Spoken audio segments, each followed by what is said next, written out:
You ready to start? Yeah. All right. Oh, I just realized I'm not ready to start because my Chrome's not open. But did you see? We got to start off with the most horrifying news or terrible news that I've heard all week. They just recast Geralt from The Witcher. It's not Henry anymore. It's the Hemsworth kid, the Liam. Okay, well I don't need to watch that anymore. And I'm like, why would anyone watch this? How to absolutely kill a show. For the third season? The fourth next season. coming season? Oh. Whatever the fourth season is. So he'll be in the third season. Yeah, because it's probably already recorded and stuff. And then he's going to... Okay. I was like, what's the point of that? Yeah. Why would they ever... I barely understand it as it is, let alone... Now I gotta get a whole new character. My mind can't get around that. Yeah. Well, it's not... I can't imagine going from Henry Cavill to Liam Hemsworth. Like, they're not... Well, that's not a bad switch.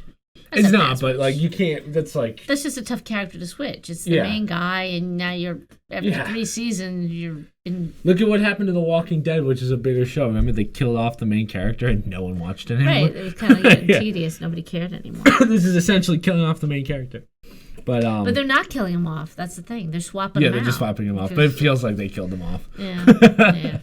Yeah, but he's working on Man of Steel, so I'm okay with that. Okay. So. Well, you know what? He wasn't going to do more than 3 anyhow because he doesn't He's want too to get big. typecast. He doesn't want to get. He didn't want to play Superman again. He can play anything though. He's on the cusp of that. Yeah, he's got the international notoriety. I would say he can do that now. He's the best. Yeah. All right. So I think we should just jump right into Twitter reacts to Mark Zuckerberg's $100 billion net worth loss. Did you see this? Oh, Twitter did? No, I didn't. As in, people are just talking about it. 100 M or billion. B? Yeah, I was gonna say you said billion. They're all losing billions. Yeah. So, yeah, Meta is not doing well, and we knew this was gonna happen. Meta is nada. That's what I'm gonna tell you. Nada. The nada universe. I don't understand. It's amazing. I don't know if we talked about this on the last podcast because it feels like so long since we shot it. Now that so it's been 2 weeks. Yeah, it's been 2 weeks, but it feels like forever. I mean, Meta... It's not like we see each other every day. Yeah. Mom's in the east wing of the house. I'm in the west. It's... what was I saying? I don't remember if we said this on the 2 podcasts ago, but they threw too much money at this. Like, this was one of those deals where for what they developed doesn't keep up with... the advancement of technology. So basically they tried to say this is going to be the next big thing in 2 or 3 years because they expected the technology of virtual reality to get to a point where it could catch up, and it hasn't. And now they're putting all this money into, like, you've probably seen, but like they've shifted everything from Facebook, Instagram, like all their money and stuff, all their resources, to focusing on Meta and more specifically the Oculus to catch up with the technology. Yeah.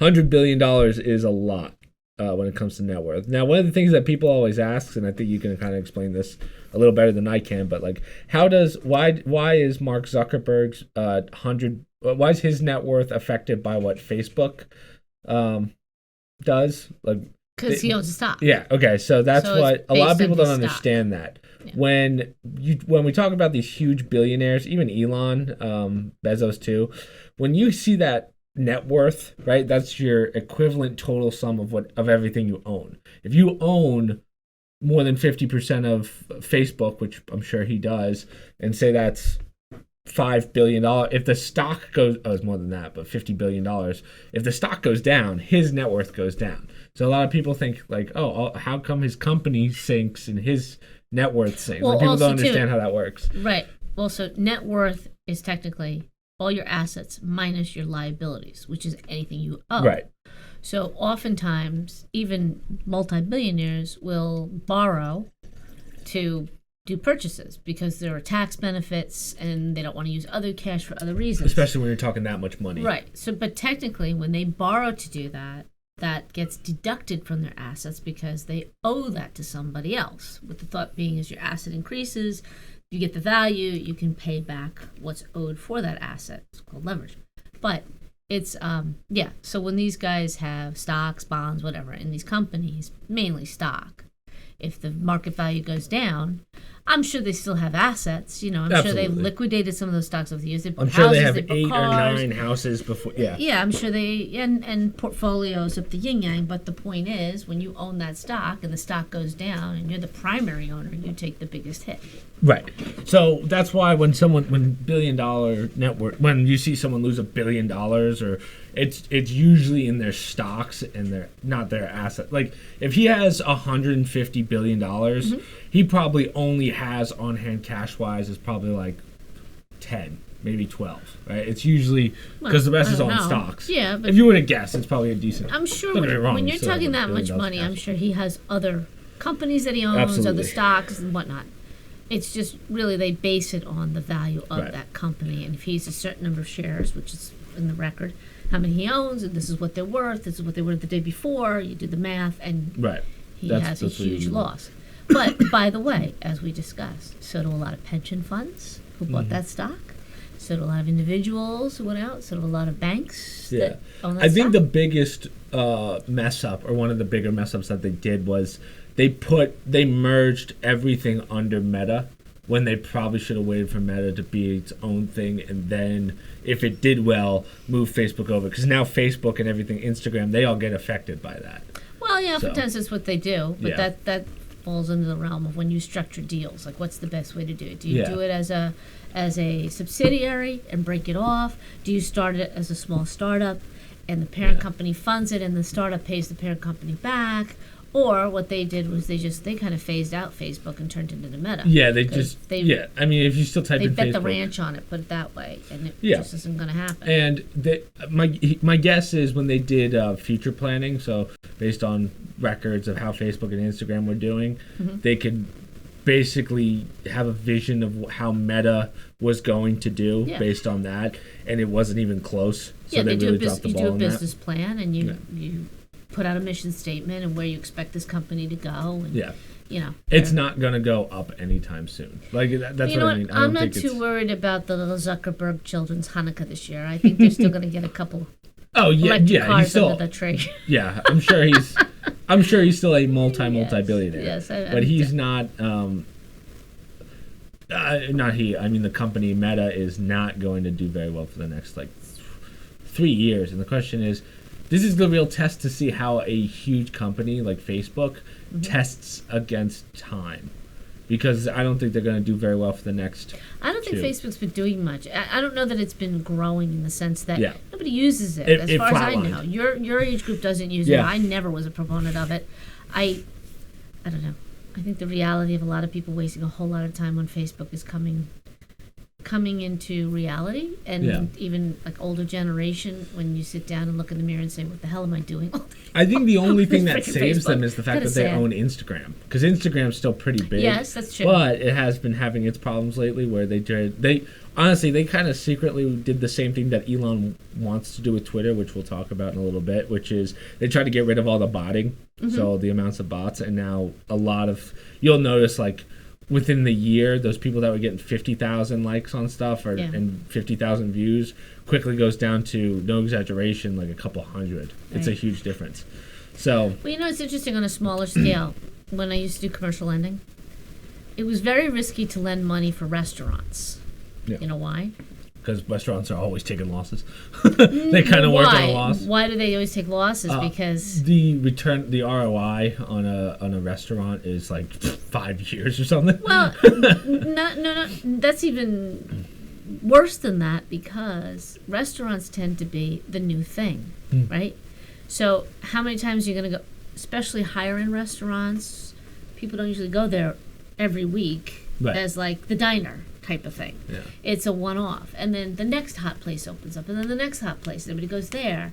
Very rarely do you get like an Ivy out in California, or Smith & Wesson in the city, like a mainstay restaurant that continues and makes a lot of money. So similarly, things like Facebook, Parler, Gab, it's the thing of the moment, and everybody gets on it, and they still stay on it. But I'm on the sites that I listen to, it's usually older people, but the reality is they still have their names on there, but they keep saying, I don't do anything on Facebook. You can get me on Getter, but I'm probably best there, or I'm on Instagram. most of them, especially since I tend to listen to more conservative people, it's always, well, you're not going to get me on Twitter. I don't know if I was banned today. This is before Elon bought it. So it's become like a joke. So they don't even take Twitter seriously. Well, the botting on all audience. of them have gotten so out of hand that, and eventually, unfortunately, and I guess you can blame the last presidency for this, is because it's become so politically polarized, the people that don't want to talk politics have nowhere to go, right? We've talked about this a couple times. That. So when Facebook starts to become more political and then they start saying, hey, you can say this, can't say that, my generation's out because we don't even use it for that anyway. So I have a... But it's not that it's become political. It's become one message political. Yeah. So unless you're conservative, you don't want to necessarily watch, I'll use for an example, Fox News every night. It gets boring after a while. You want something different. You don't want to just see the same people on Twitter saying the same stuff over and over again. You want something different. Or you already know what they're going to say, so you don't even go to the site anymore. Well, that's kind of what I'm saying. It's just because, Twitter's become so political that anything that's not politics, like if I just want to post gaming clips and stuff, or whoever in fashion or whatever, it's gone. The only thing you see is politics. Right. So that kills a huge portion of the people that already deal with politics during the day and don't want to deal with it at home. But you said from the previous presidency, that's not a presidential thing. No, I just think the polarization of, because that's when Twitter really started having their serious issues of people saying, hey, Twitter's getting a little too wild here. Well, the issue with Twitter that is suspected, I'll say that because we don't know it yet, but there will be investigations, and I think Elon Musk, I told you this, he paid way too much for it, and he's starting to realize that. Yeah, we'll talk about that in a second. What he got was nothing. But when it comes to that, there's some issues with, was it specifically grabbed as a political site to change the narrative? And that's the question that we go back to the whole 230 issue, the legislation with 230. How much are they allowed to be autonomous, and how much are they a public service now? Similar to the old days of the Ma Bell's AT&T when they broke it up because they had a monopoly, whether you agree with it or not. The same thing's going on with these Facebook, Twitter, maybe not so much Getter, but it could happen with them too, and they would fall into the same thing. You can't censor speech if you're an open platform. If you're going to censor, then you're no longer an open platform, and you open yourself up to litigation if you libel somebody. And that's been a big problem for Twitter because they were censoring people for one message when another person of a different political background could say the same thing and they were fine. That should be illegal, especially on a media platform. So that's another reason why a lot of these, the Facebooks and the well, my friend's seen it. She's posted stuff on Facebook and they took it down on her. Yeah. She wasn't taken down, but they removed her posts. Yeah. She's just a housewife in New Jersey. yeah. She's not Trump. What was I going to say? Basically the idea of like what you always think about when Zuckerberg was on trial for the stuff that happened at Facebook what was that, a year ago, maybe 2 years ago now? When on trial or in front of the Senate? In front of the Senate, sorry. Oh, okay. Not trial. Yeah, no, he was. I don't think he was. Yeah, he was never on trial, but it kind of makes you realize the loopholes and holes of the ability to be a private and public company. Because if you remember that hearing, first off, all the senators or was the Supreme Court Justice, right? Who? No, he was in front of this. I believe it was the Senate committee. Senate committee. Been in front of senators. Yeah, and they're asking could have been a House representatives. And it's tough because they didn't ask all the right questions, and it was like a bunch of, no offense to them, but old people trying to understand how technology worked. Mm-hmm. Remember? Yeah. Where they're like, "How come my phone tells me this?" And it didn't make sense. So first off, you have people asking them questions that don't have any realm of. They all have secretaries that do their Twitter posts and stuff for them. Yeah, so it's not probably, or staff people. Staff people. So they're asking questions when they don't even deal with the stuff most of the time. So that's step one. Right. Two, the gray area of what's considered private and public. What can you do? We're a private company. If we don't like that, we take it off, but we're also a public company for anyone to post on. So it's those loopholes that are easy to get around when it comes to... Well, that's because they have been classified. So when all these sites were... taking off and building, they were supposed to be open public exchange of information. Right. Okay, that's fine. But Then they started to manipulate the information, decide who sees what. Bots came into it. We didn't even know about that. So you don't even know what's real and what's not. That's when you started to hear people clamor for, you need to make a decision. Either these are public companies and anybody can post anything with the exception of, the jihadists beheading somebody, or they're going to decide what to put on there. And if that's the case, then a person has the right to sue them if they take them off or demonetize them, right? Or use anything in their wheelhouse to manipulate an individual or company or whatever in what they say and what they do. And it exploded during Black Lives Matter. It exploded during the last presidential. It got really bad, yeah. Right. And now you're starting to see the outcome of that where, as I said, you reach a point like with Facebook, all the people. So when you were in high school, I want to say college, 10 years ago, in high school, all the moms were like, oh, you have to be on Facebook. You have to be, because everybody messages through Facebook. Nobody uses email anymore. So it progressed from, I had to get email to now you got to be on Facebook. Well, that wasn't going to happen with me. I'm like, then don't message me. I don't need to talk to anybody anyhow. But it's like, that was the next thing. And now Facebook's dying and then it moves on to something else. So yeah, it makes sense. Facebook's kind of a different animal because Facebook's not made to, or not anymore at least. It's not like Twitter where it's get your thoughts out. It's, hey, this is what I took pictures and this is what we did this weekend, right? I have what's considered a lot of Facebook friends, and I don't see any actual no one does that anymore. Like no one says, oh, this is what I'm doing today. No, it's all just photos. It may not be your peers. Yeah. But I know a lot of people who do post political stuff. They post articles on there. They post, but that's what I mean. Like people, Facebook's been kind of good about not pushing any political stuff anymore. Like when the election was going on, it was all political. It was really bad. Well, now I don't get any of that, which I think is kind of good. What's different though is Facebook, you control your audience. Yeah, it's all like friends that you grew up with. Twitter, I can follow anybody. It's all public. Yeah. Right, and that's where Facebook never really got the traction in the sense of being a political force like Twitter was. It's not public. That's why they made Instagram. Right. Instagram was kind of the public version of being able to post stuff. Right. But it was all photos and videos, and people don't want to... And they're short, right? And they don't last, the Instagram? Do they... No, Instagram... No, you're thinking Snapchat. Oh, that's right. Instagram, no, they'll stay up forever, but it's not a political place that much. Which is interesting because it's all photos and pictures. Well, that may not be the priority, or they don't use it for that. But I do know people do post political things on there. But I don't know. That's what I mean, though. Like, it's not. I don't know how to put this, but it's almost like it doesn't go to the public. Like, it's hard to find public stuff. Yeah, I have to know somebody's Instagram. If Instagram, the one thing that Instagram promotes the most is just shopping stuff. So it's become kind of like a Pinterest almost to a certain extent. So Instagram's dying pretty fast in my opinion, based on what I've seen and what I've heard and other people that I know that have big followings on. Oh, so Facebook's losing that? Yeah, Instagram's only good for the people that already have big followers now. Like I don't think it's made for growing anymore because TikTok's just so much better at what it does. Yeah. TikTok, nothing's gonna take down TikTok for a while, which. I don't know if that's good or bad, but at least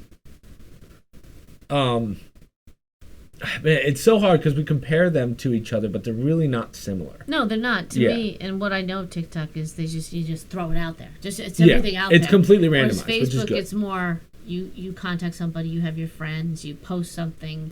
You might have a specific audience. It's not like a random, unless it's corporate. I don't know if corporate Facebook pages you can put. Yeah, you can do like I think I have everybody. a Facebook page for the YouTube channel, but I never did anything with it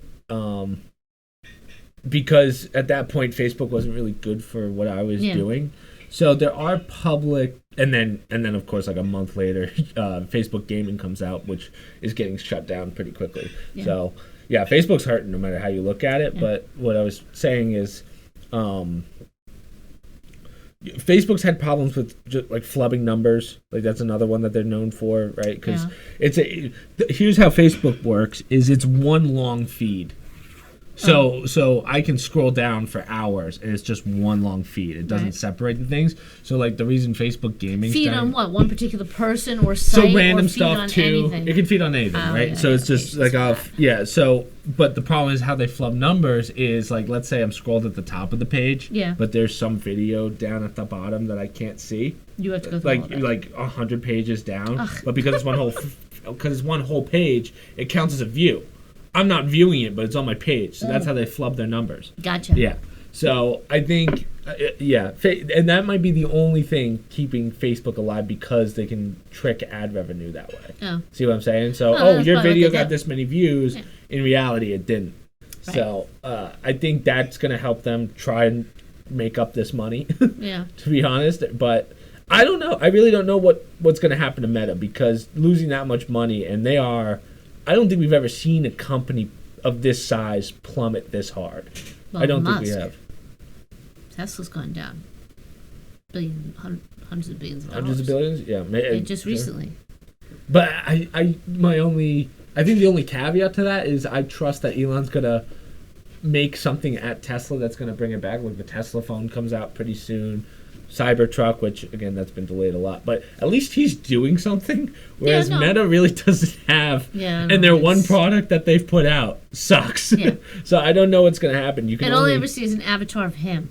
Yeah. Him in the metaverse. Like, I don't really care about I want to know if he's actually using the metaverse at home or something. Please. Maybe his wife. I don't know. But, yeah, I can't imagine that. I really don't know what's going to happen to Facebook and Meta. I think, as I said, you're going to see a lot less on Facebook and Instagram. They're going to funnel a lot of their infrastructure towards Meta and Oculus, more specifically Oculus, so that they can get to a point where more people want to use the metaverse more. But again, I don't think we're going to get to that point within the next 5 years. No. I don't think so. So that. Well, kind of a shame, but yeah. Let's just go right into the Elon thing. So, Elon officially bought. We've already kind of talked about it, but Elon officially bought out Twitter. I don't know what the final number was. Do you know what the? No, I don't. Yeah, they've kind of kept it hidden, but I mean, first off, I love this. I'm glad Elon bought it. I don't know how you feel on it. I have an idea, but he went in and he fired 3 people, right? 3 main executives. Yeah, he fired a lot more than that. Yeah, but started with the first main 3. Yeah. So first off, the one that got fired and like the main one is the one that banned our past president. I don't remember her whole name, but you were telling me, and you gotta tell me if you found that article. But that lady was making $17 million in bonus. I saw that before. You should see her exit package.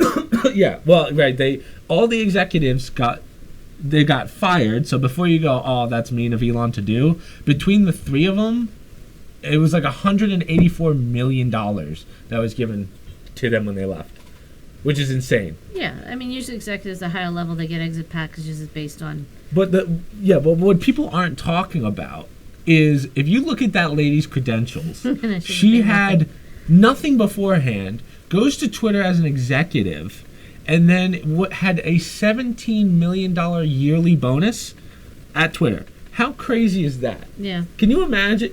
But this is what I mean. So, what I'm trying to say is, first off, you would never hear about that in a company. That's wild. So Agrawal, the CEO, is he's going to receive roughly $50 million.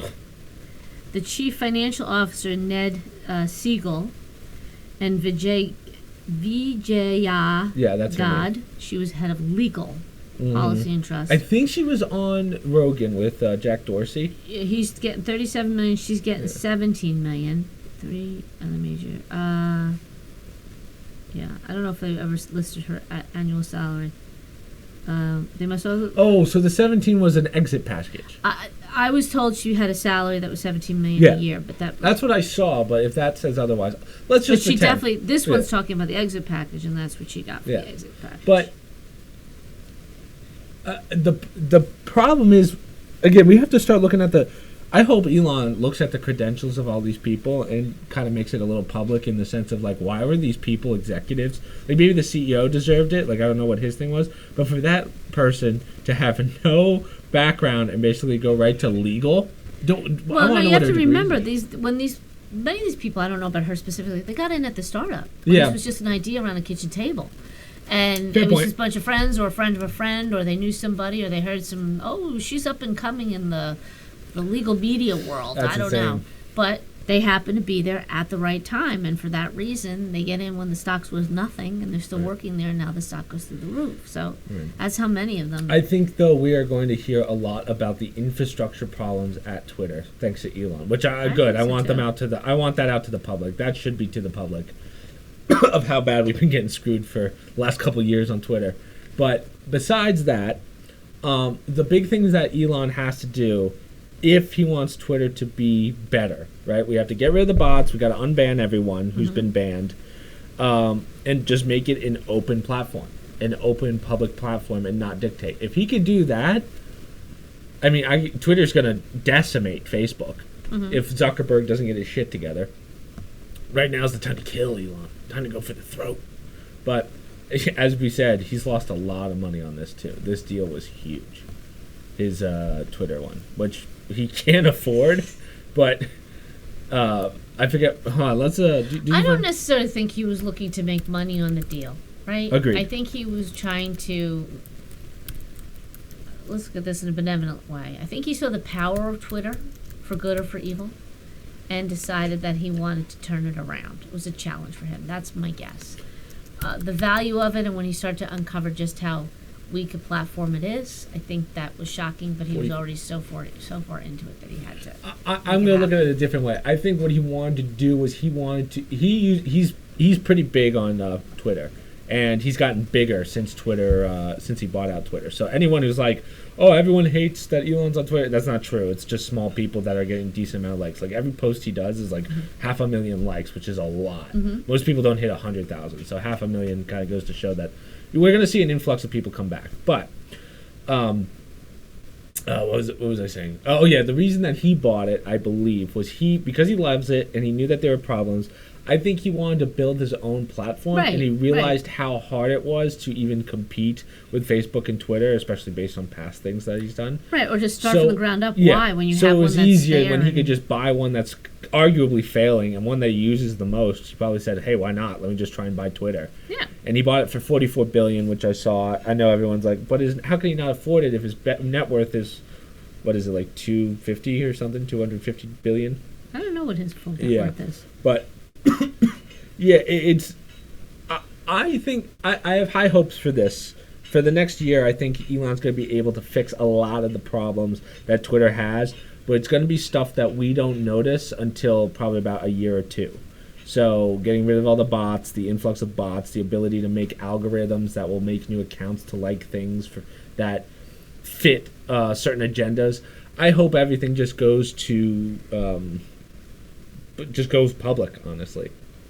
So. I'm listening, but I just had Darren Beatty at Revolver had put down the 5 things, and it's amazing that they all say the same thing. Get rid of the blue checks. Get rid of it's not even the verification. The blue checks, they say, is a joke. It's like now I got to find the article. I do want to see that one, because the blue checks I think are important, because it tells you what's a real account, what's a fake account. Yeah. So that's why I don't know why. Like even on YouTube, we have verifications. I think it's because they're not legit ones. Like, I think there was an issue in Twitter with people getting blue dots and they weren't, or blue checks and they weren't blue checked. Right, like you can have an account that gets to a certain point and then it's verified. Like instead of verifying an account as this is a popular account, you need to verify it by person. So if Joe Biden has a verification, a blue check, no one else with the name Joe Biden in there that says president should be verified, even if it has 1 million followers or whatever. Right. But I think my guess is their argument is that the blue check really doesn't determine the financial part of it. So like what I mean is they're not going to check, or like companies aren't going to check, hey, you have a verification thing next to your name. They're going to check how many likes and how many views the post gets. They don't care if it's someone with 1 subscriber or follower or 1 million. They just care about the number of how many people are going to see their product if you promote that product on their Twitter. Right. So. I'm just looking for, I think I found it. Eliminate the blue check cast. So, blue check system works against this democratic ethos. It was created simply to verify most famous users on the platform, even controversial ones. The blue check evolved. They became inconsistent about who was notable enough to get a check mark. I don't know what makes things... even to this day, I don't really understand how the verifications work in the sense of what stops someone from like reusing my videos, pretending to be me, and then getting a check mark. Right. See what I'm saying? And let's say they get more views on my content. So technically, do they become the check? Like they should, check yeah, mark they because shouldn't, of that? yeah. So they shouldn't get that check mark where I can physically prove. Like it's easy for me because I can physically prove, like, hey, my face is everywhere. But if I'm a YouTube channel that doesn't use their face, and someone decides, hey, I'm going to use your content on Twitter and promote it, and you don't even know about it, and then all of a sudden I have a blue check mark, things get dicey. Well, he says, make it so any person who puts in the effort to verify their identity gets a blue check. Or, better yet, to symbolize this rebirth, trash the old system and pick a new one, a new symbol for a new day. Release the emails. So he wants, any emails that were... well, hold on. Let's go back to the check marks real fast. Let's do it down like 1 through 5, and then that's what talk I was moving on to 2. So hold on. The blue check mark. What's their argument? They want to get rid of. He's just, as I read, it's overdone. In other words, but what's the check that they want? Like, what do they want? No, they're saying just start with something new. Oh, like to override the blue check. So now move on to another system, but have the person make the effort to make it any person. Yeah, the argument is. Like, I think YouTube should do this too for the content creators that are consistently working. Right. So, like, I don't have enough followers to get a verification, but I have more YouTube videos than most YouTubers, plus live streams. Right. So, because I've put the work in for 10 years now, I should be allowed at least a check. There's 2 forms on YouTube. There's a check and then a full check mark. Well, I think that's what the simplest way to do this is to make Twitter verification an automatic process rather than a semi-arbitrary award. The only problem, though, with that mentality on social media is you can post a lot. Right. So, for me, uploading a YouTube video, I mean, that could take hours, just the upload process. Right. So you can't spam YouTube videos that easily. But on TikTok, remember that girl that had that breakdown a couple months ago we talked about on the podcast, where she posted 80 TikToks in a day? Yep. That's doable. So if I'm a person that just wants to post to Twitter to get that check mark and then become verified and push an agenda, that's pretty easy to do. Right. Because I could just post T, like the letter T, post, V, post, and then you have to have someone go through it. So there's, to your point, there has to be some kind of algorithm that's determining that, because they're not going to have people at because I want somebody speaking for me using my name. You don't want somebody speaking for your company and using your name. So release the emails. Alex Berenson's having the lawsuit against Twitter that there were secret emails between the White House and Twitter, which that's what we were talking about last time. So the real issue that Twitter has been used as a government. Yeah, and the reason we have evidence of that is because when Zuck was on Rogan, right? Remember so now that gives us, what's the word? Undeniable probable cause that Twitter probably had to do the same thing with the government. Well, and now we know that there are, because Alex Berenson was suing Twitter, so through his disclosure, he has found emails where the White House was talking to the staff at Twitter saying, you need to hold this person. That's a big deal. It is a big deal. That's a huge deal. That's what I was telling you. There are a lot of lawsuits. That's why another reason why he might have paid a little too much for this platform. He now owns those lawsuits. Now, he could settle because he could say they absolutely did it, and I don't want to waste money on litigation, and then they're going to have to put in a new system. So, got to release these emails and prove that either they did or they didn't.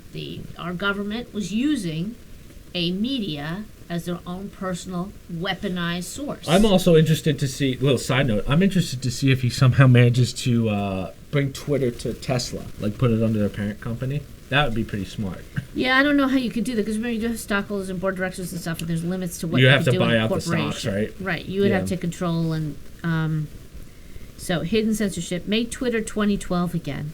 Yeah. As much as we had trashed Twitter over the past year, it used to be a great website. Free speech wing of the Free Speech Party. That was what they were expected to be. So obviously they went awry.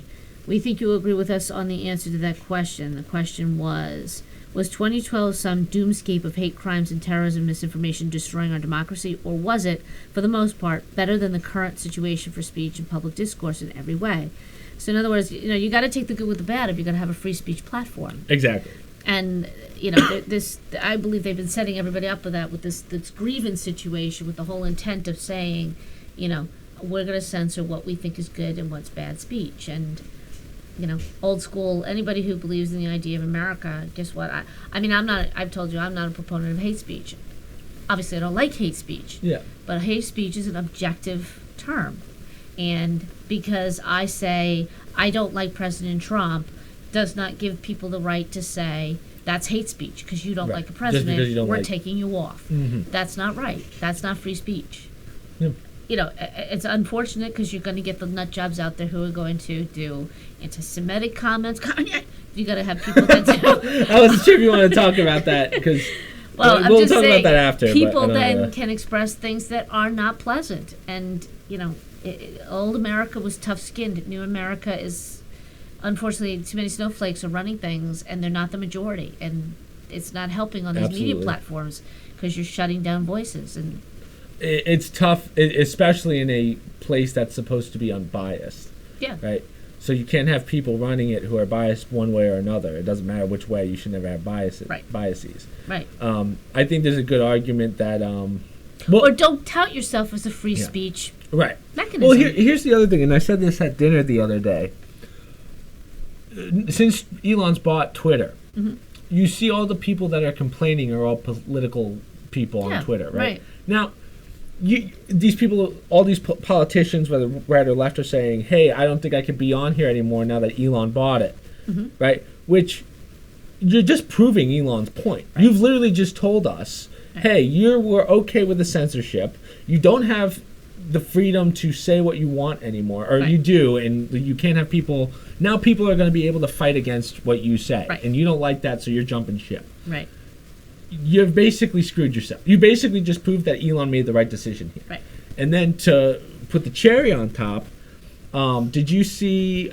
I saw another article that people are saying big companies are saying, if you unban our past president, we're going to take our money out of. We're going to stop advertising to Twitter. And it's like, again, you're proving his point. You as a company now have just said you're okay with censorship, which the vast majority is not into. Right. So guess what? You not only did you make the stupid play, you just tanked your company, right? But now you understand why we have, as our First Amendment Bill of Rights, free speech. You can't limit it. And for these companies, and individuals, they're making the case. Oh, we want free speech, just our speech. Exactly. That's not free speech. So all they've done is proven that Elon was correct this whole time. Well, not only Elon, but all the people that pressured Elon into doing it, mostly conservatives, because they were the ones being banned. These companies answered all of our questions about, hey, how do you really feel? And the fact that they're pulling out because someone's going to get unbanned, just goes to show you that, again, a lot of the conservatives were correct. Completely within their right to do that. It's completely, but it's you've America. proven that you were okay with the censorship. That's right. So now it's a free speech platform. They don't want any part of it. Exactly. So, okay, so go good job, companies. You fucked yourself. It's, again, we've all seen it. When it's consistently, like, for every one, we'll say I won't say one liberal that was banned, you had 9 conservative sites. Yeah. And the conservatives kept saying over the years before this was bought, hey, there's a problem here. And that one would say, there's no problem. There's no problem because this one person got banned. Right. It turns out. See, it's fair. No, it's not fair. I think it is a little I don't want to say disingenuous, but I think that just because we don't have full information yet, I think Elon's going to release a lot of information of why these people got banned. Right. And if there's nothing there, then we know that there was a problem. Again, I think as time goes on with the deal and as he basically untangles the shithole of whatever Twitter's been doing, I think you're going to see a lot of stuff there that it sucks because Elon's going to have to deal with it now that he owns Twitter, but you're going to see that there were some people on there that were really dictating some stuff that probably should be in prison, to be honest with you. Right. Well, and it's what many people have been saying, but now finally you'll have somebody to back it up. Exactly. And we're already seeing some of these companies, like you said, they're proving the point.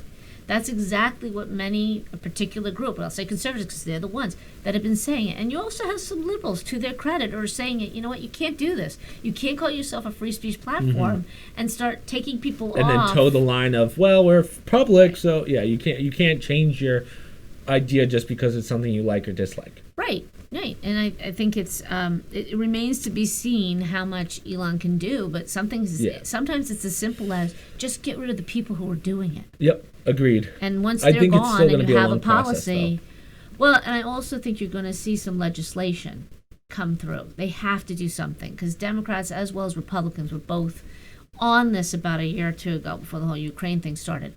They were grilling. Zuckerberg was there. Yeah. My only Dorsey fear is came in and they were grilling them about, are you a free speech platform? Yeah, we are, but, and then they came up with algorithms was the excuse for everything. So no, we don't do it intentionally. It's algorithms. Yeah, that's where it gets, again, dicey. But my fear is they're going to be a lot harder on Elon because they know where he stands. I think this is going to be an issue of, as we go down the line, I'm going to write this down and mark it for when it does happen. My guess is legislation's going to try and make you're going to see the argument of that gray line of republic or private. They're going to try and make it. They're going to try and bring it back towards not the middle, but a little more on the left-leaning side, because they're going to pressure Elon into certain things. They're going to make him look real bad. And then I think this is going to find its way eventually to the Supreme Court. Absolutely. And I think the Supreme Court's going to have to decide what are these platforms and how it just sucks that they did it when Elon has it rather than when Zuckerberg I don't think Elon minds that because it'll save him from a lot of litigation also. Yeah, right? I'm just saying that it sucks that because he owns it now, they're going to do that. They weren't going to do it with Dorsey and It's Zuck, not that they weren't going to do it. It's that they didn't have the political backing to do it. So now that you have, quite possibly, it will be more of a conservative House and a conservative Senate. Well, yeah, after this midterm, yeah. Now you can do that legislation because it doesn't benefit the conservatives to be deplatformed, during elections, and you want to do it before 2024. I have a lot of faith that Elon's going to say, yeah, it's public. Like, there's no... he's going to say, yeah, you can say whatever you want. He's going to turn it not into the Wild West, but you know what I mean. And let me tell you something. Don't underestimate. I know you don't like or you don't want to focus on the political side, but don't underestimate the moms and dads out there who have been taking it on the chin, a lot of these sites, because of their position at school board meetings and whatnot. And I think the pressure and the message is very clear to a lot of people who are running for office right now. You better do something about this. It's not about the politicians or the corporations anymore. It's a lot of parents who are saying, how dare you take me off because I say, or call me a terrorist because I say I want to protect the kids. And now we have the issue of, is that coming from the Department of Justice? And that's where those emails come into it. Did they use these websites to say, target these parents to shut them down? That's an issue. Yes, Elon's got to deal with that, but don't underestimate the power now of the people getting into office who are saying we're going to do something about this. They're going to have to do something about it. Absolutely. One way or the other, I also will say for Twitter, a lot of individuals, conservatives, I don't mean politicians necessarily, but people who do conservative things who have been banned, they have alternatives now. And they don't need Twitter like before. I will say, that is true. I will say, though, Twitter and Facebook are still much bigger than something like a Getter or they're a Rumble. Bigger platforms, you're right. And a lot of stuff you see. And I think you're going to see a lot of people go back to Twitter because if they get their accounts reinstated, they're going to be bigger than whatever they've built so far, unless they were one of the first people to jump ship or if they were that big politicians or celebrities. Like the Tate brothers, like Andrew Tate and whatever. Yeah. If he went back to Twitter and they reinstated his Instagram, whatever, he'd probably go back pretty quickly rather than stay on Rumble because Rumble's just not growing at the rate. Well, you have nothing to lose to go back. You just get more attention. Yeah, you post the multiple things as long as you're not locked into a contract. And you don't have to worry about them coming after you for everything you say like before. That's a different story. Yeah. But there are some people maybe not in that realm who feel like, I don't need you anymore. I can go. Yeah. I have alternatives. And I hope that they would at least give it a try once Elon fixes it. I think they will. That's what I mean. Yeah, because they're also gluttons for. I mean, that's their business. Many of them. As far as I know, getting attention on these sites. Yeah. That's how they get. As far as I know, there's no lock-in contracts on Twitter or Facebook. I don't know any of it. I think it's just supposed to be a posting. Well, right, Twitch used to be like if you stream on Twitch, you can't stream anywhere else. Right, the streaming aspect. So I don't know if you're verified on Twitter. I don't know what those rules are. Well, I'm noticing a lot of people doing Substacks. And I don't know if there's rules with Substacks. We have to be careful when we say people because you follow a lot of politicians. Right, I go by things I'm looking at. We have to look at it as a whole. So the gamers, the fashion designers, right. As a whole, I don't see anything on Substack. So that tells me Substack's not as big as it's not big, but I don't know if there's contracts involved with that. I see what you're saying. Contractually, you can only do Substacks on one site. I have to believe. I want to know who the biggest person on Substack is and compare that number. Probably an individual. Biggest. So his number 4. Oh, did I do 3 with that? Was that 3? You did the emails last. So. Yeah. It's okay. 2012 again, and then the number 4 was unban the anons. You know what that means? The what? Unban the anons. The Much of the discussion around your purchase of Twitter has centered on a single, very famous, very banned Twitter account, Trump. Should he be unbanned? Definitely, but for now, the former president said he'll say, okay, but if you really want to send a message of a new era for Twitter and for speech, you can go much further than just unbanning a single man. Twitter has banned thousands of people over the years, often for brazenly political reasons. 70,000 accounts were purged after January 6th. Yeah, so the remember the QAnon, right? Yeah. QAnon's the big one. Yeah. They mean those people, like because you can't ban the president and then or unban the president and then not unban those people, and I think that's fine unless they were real acts of violence. But I mean, like like I said, real jihad clear cut, like nothing cut the head off. Yeah, like. I don't know how deep we want to get into this, but like a lot of the stuff that our past president said that quote unquote caused the insurrection, a lot of that, a lot of people haven't even seen what the actual Twitter post was. Yeah. It's something that involves a lot of, it's up for objection, right? Or subjection, whatever. Like it depends on how you look at it, right? Okay, see what I'm saying? Like, what's the word? Observation. Yeah. So you look at it and you go, this could mean that, or it could mean something else. Right. I think I'm okay with something being banned when it's like a definite, like, hey, I want, like what Kanye said, right? To a certain extent, you got to look at that at least and go, I don't know if this can stay up or not. You see what I'm saying? So to that point, is that? You know what? Let me give you let me play devil's advocate to that. Okay. My opinion of him changed from that comment. So sometimes I think for all those people who want somebody like that banned, sometimes you're better off letting people speak and let them go off and say, and you see the real person. Yeah. That's another reason why I'm not. Obviously, what he said is wrong. There are people out there that agree with him, sadly. Pause real fast, though, because some viewers don't know what exactly happened with Kanye this last week. So Kanye said something super anti-Semitic. I believe it was the Piers Morgan show. Yeah. I don't know what the actual thing was, but it was very anti-Jewish, if I remember. It was like, I'm going to go. He's had this spiral out of control, and here's my devil's advocate to you. Is that someone who's a bad person, or is that a mental health issue? And then we get into the argument of, should people with mental health issues who say crazy things on Twitter? But you know what? No, now you say, so what are you going to do? Employ a bunch of psychologists and psychiatrists to go through everyone? No, I think you put it out there and you let the reader decide, oh, Kanye's losing it. Or, oh, I agree with Kanye. Or, oh, this is a side of Kanye I've never seen before, right? So that's why I think sometimes you don't, when you just say to me, and now I'm suspicious both ways, oh, we took it off because what he said was inappropriate. It was anti-Semitic. Well, let me see it. Yeah. Because your definition of Semitism is not what I see.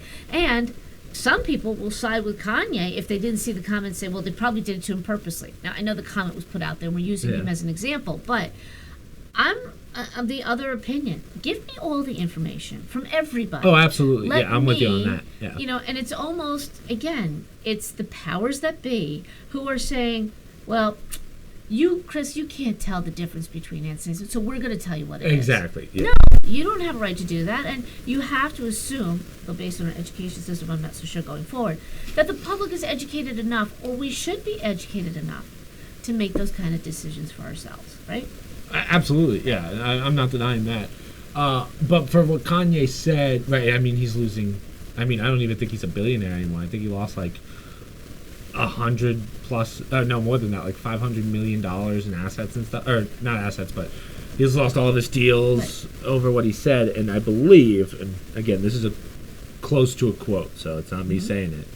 I believe he said, "I'm going to go DEFCON 4 on the Jews." Again, don't really know what that means. Gosh. But it's, and then he said something on Piers Morgan's show, which was very similar. Keep in mind, every day you're reading people out there that say, "I think all whites should be murdered. Exactly. White males should die." Now, they're not celebrities worth billions of dollars. That's back to that Alex Jones situation, right? Why is it okay that you allow some people to say these things and others you don't? Right. You shouldn't be discriminated against because you have a lot of money either. And don't tell me, well, that's because he has a bigger platform. He's on the same platform making these comments these other individuals are. So this is where we kind of get into that, should he say it? He should be more responsible. People who have a microphone should be very careful what they say. Yeah. But they don't. And you can't pick and choose whose comments are okay and whose aren't. Yeah, the other one that I've seen, though, here's one thing that I will say about Kanye over the years after seeing a lot of stuff, is he doesn't think the same way that most people do. His brain is wired differently. I don't know if it's a mental issue, really, or just a man who's at a weird level. And I mean, people call him a musical genius to certain, like, from what I've heard. Again, I don't know what exactly that means. Even as a musician, I don't really know what that means. But from what I'm told, and the way he was on when he was on Rogan, he's not a normal guy in the way he thinks. So sometimes I wonder, hey, is he actually anti-Semitic, or does he think Alex differently? Baldwin, Howard Hughes, Daniel Day-Lewis. A lot of creative people are absolutely crazy. Yeah. Okay? But does crazy mean bad person? Well, I don't know. Alex Baldwin's shot somebody and is trying to get out of it. So, Fair. I mean, to say maybe he does have a But mental I think, issue. do you have the argument there that one's actually shooting people and one's just saying he's going to do something to people? Like one's, see what I'm saying? I'm not qualifying what they're saying. My point is, the platform is out there for a lot of crazy people who say a lot of crazy things. And some of them are equal celebrities to him. Why? Again, we're not agreeing with what he said. But I'm of the opinion that once you start banning people over that, and a company can choose to pull their sponsorship. That's their right. People can decide to not listen to him anymore. But you know what? I'm going to be hopeful. I'm not so sure going forward with the younger generation, but I'm hopeful that enough young people, meaning your age and up, let's say that generation and up, are able to look at Kanye, and enough would say, not all sadly, but enough would say, ooh, he went over the top. I think he did an apology Maybe there's today or something wrong with him. That's what these platforms should be for, right? Let the people decide. And that's why, right. Yeah. If you don't do that, we might as well be communist China. We might as well be Russia. We might as well be places where they decide what information you get. And as we see, it's a disaster. It's a disaster for our nation. And I'm going to go on a limb and say, we're right. The way we do it is right. Free speech should be free. Get all the information out there. Don't let people funnel what you can and cannot see. That's how elections get messed up. That's how people start doubting whether elections were fair. Did we get the information? Hunter Biden's laptop. We could talk about that because now that's out in the open. Yeah, and no one's done anything about it. Well, it won't happen again because it's a political thing. But that information was purposely kept out of social media. Yep. And we know this for a fact now. Yeah, that's not a matter of question. That's acceptable now. I mean, people I had my doubts beforehand. People are saying, and they poll, that would have changed my opinion on this election. So that means we probably would have had a different president. We may not be in a recession right now. We may not be in a war. And that has an impact. And you're better off, when in doubt, get the information out.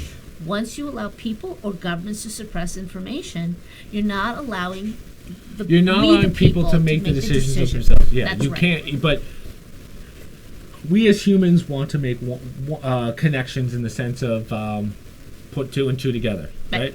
When someone is telling you, "Hey, we're going to put two and two together for you," that's where there's a problem. That's right. And I think what we are trying to say, this whole debate that we've been having to talk, is that I'm tired and we're tired of people trying to put two and two together for us. Right. And I think that's... And I, like I said, I had an opinion of Kanye West. I know he was a little bit, a creative person, maybe a little off the wall, but if they and I didn't see his comment. So when I first heard that he said something anti-Semitic, I kind of rolled my eyes like, oh no, because it changed my opinion of him. But I at least got the chance to see what the comment was. If I never saw that comment because they took it off because they didn't want me to see it, now I gotta doubt, was he anti-Semitic, or were you telling me something? If you let me see it, don't doctor it, don't edit it. Don't change it, just let me see the raw footage of it. Right. Most people, good, honest, decent people, which I'm hopeful most of this country is about, will see that and say, okay, he's either lost his mind, he's totally anti-Semitic, and you tend to dismiss everything else he says. So oftentimes I think we shoot ourselves in the foot. These people who are trying to suppress individuals and get them off, deplatform them, you know what, you're not really helping it. Because you're just making yourself look bad. Better off let people just shoot themselves in the foot, and you move on. Anyhow. Yeah. We kind of killed two birds with one stone there. Yeah. What was your Elon and Kanye. Yeah. Do you want to do one of yours? I saw some of yours. I did. Mine have totally off topic. Because So just because we asked this question before, who the biggest person is on Substack? Yeah. Heather Cox Richardson. I don't know if you know who that is. Heather Cox. What does that tell you? History professor Heather Cox Richardson, who has more than 1 million paid and unpaid subscribers. So 1 million is. What is it like? She makes her class. I don't know, but she teaches. Yeah, I don't know. 20. She apparently subscribers pay more than 20 million a year to read her Substack. Oh, okay. So that's 20 million to the top 10. So Heather Cox is getting more than 1 million of that. So she would be the most. She makes that much money from her Substacks. From her Substack, a little over 1 million. Chris, why don't we have a Substack? We should be doing Substacks. Well, I think you have a better chance. Yeah. But remember, like on YouTube, you would make more just based off your ad revenue of where you would get off advertisers and sponsors. So she probably has that too, but she. Yeah, I mean the question is if she has a YouTube, but like 1 point. I'm trying to do the math on that, but I think to reach about that point on YouTube, I'm gonna say you need, rough estimate, probably 600,000 subscribers, give or take. Oh, and how much did she have? $1 million? She has. Well, it doesn't give us the number because it depends on how much they pay. That's the problem with Substack. I can decide. I could be two people. Pick your own? I could be two people. I could be one person paying $1 million. You know. So yeah, that's what I mean. Substack. I mean, it's how much you want to. It's like I thought you had a subscription and you charge a you could do it that way, rate. But yeah, I'm sure there's people that. That's the Substacks that I belong to, or I know of. I think you can set it. Yeah. What's the one that other comedians use? You know it. What's like their equivalent that a lot of people use? That I was actually thinking of making. iFunny or no. I don't know. You send it'll come to me. Hold on, it'll come to me. No, I don't send you those. I'm talking about a lot of people do Patreon. That's the other one. Patreon. I don't know that. Oh, really? Okay, so Patreon, same concept. So you could put extra content. A lot of comedians who have podcasts do that. They have a Substack like Tim Dillon. They'll add like a bonus episode. We would do that, but I just have too much content. But you have to pay for that, right? They charge you for that? No. I don't believe so. It's kind of like it's not like Substack. Yeah. Oh well, they don't charge me because we're the creators, right? No, I'm saying if you go into Tim. Yeah, I'd have to pay. Dillon. It's a subscription service. So the question is, do we want to put our stuff onto Substack? And my argument was, well, we're not big enough for people to pay. Well, it's interesting because some of the big ones that I do go on to, they'll give you a certain number of articles for free. Mm-hmm. Then they start charging you for the full article. I like doing the... That drives me crazy. When you click on an article and then you get halfway and they say, subscribe now. There's ways to get around that. Right. But, I know, I try. But the reason I didn't want to do a Substack or Patreon was because, one, we have so much content that I wasn't going to limit the content to certain people who pay. Secondly, it's too hard to pick and choose what's worth this is going to be paid for in this. If we were doing multiple podcasts in a week, I would say, let's put one on Patreon. The problem is, one, there's no time.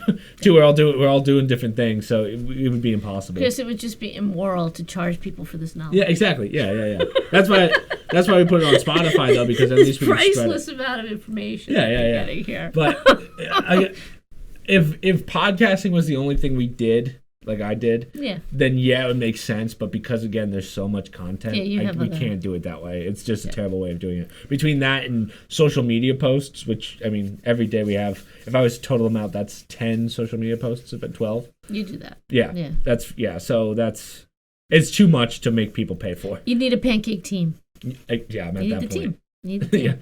But I don't ever plan on doing paid stuff like that unless we got to that point where we had a team to do that for us. Yeah. But, we got time. Yeah, we want to start saying things like, the people in Denver, could you pull up this video? Yeah. Pull the banner. People in Denver. Yeah. That and then obviously merch stuff. We should just make up fictitious people. What is wrong with the people? I've done that before. When I did the podcast the first time, I forget what I said, but I was like, "Where's my producer?" So I was yelling at a producer for something not working. But we'll probably never do paid content and stuff. But I mean, obviously, we have to get merch. Never say never. We have to get merch at some point, right? And the merchandise is still worked on. Well, I decided I want my own, cake shop cup. We can work on that. It's just so hard to. It's like a Good Morning America. They all have the Good Morning America. The problem with any merchandise stuff is there's always you make it, you find the deal, and then someone goes, "Oh, hey, we can do that same thing better and cheaper." And you go, "Oh, let me move to that one." And then you find another one, and then they're like, "Yeah, but." So it's such a pain. Many of them so for those of you that are like, "Wait, Chris, you said merch a month ago," really. It's a lot harder than just, "Hey, let me make merch this weekend." Right. It needs a team. At least Kenny can do that for me. I need people in Denver putting these mugs out. Yeah, exactly. I might have to outsource to China, have those slave labor do it. No, don't even joke about that. Oh my gosh. Hey Nike, tell me where you're getting it from. All right, you want to give us one of yours? All right, I'll go with my last one. So, children who play video games are more intelligent than their peers, a study suggests. That's why I should have been in Harvard. So, the University of Vermont took 2,000 people. Ages 9 to 10, 700 of them had better memory and attention span after playing 3+ hours of video games per day. Per day, wow. Per day, yes. The American Association of Pediatrics says no more than 2 hours is what they should be playing a day. For kids, did they give an age? 9 to 10. 9 to 10. Wow. That's the group that they tested. But what was interesting, they did scans, and back to what you're saying about wearing the goggles. So they had part of these testings. They did different types, but in one situation, they had them wear the goggles while they were in the tank getting the MRI done, and they showed areas of the brain that were being stimulated. Isn't that kind of dangerous, though, if you're doing an MRI? Well, I don't know. It's just amazing. You can't do it with the metal. But the scans showed there was more activity in the brain area, the precuneus part of the brain, which is associated with attention and memory. But also in the gyri, G-Y-R-I area, which suppresses impulses. So they were more focused and they were less impulsive, if you will. Researchers think this area has improved because the games force you to practice those things with the brain. That's probably true. Now, to clarify, though, this was an observational test, so you can't prove if there were other factors that these children in particular had, or some of them had. But they also didn't have a breakdown of whether they're singular players or multiplayer games, or if they were action versus strategy games, which you would know more about. But they just said, because this is becoming such a big area, and because so many young people, and old people, but young people spend a lot of time on it, they're trying to see, is there any benefit or is it all downside? I think there is a benefit because reflexes. Yeah, they've always had that that argument, like all the physical stuff, like reflexes wise, like I would probably beat out the average person in reflexes.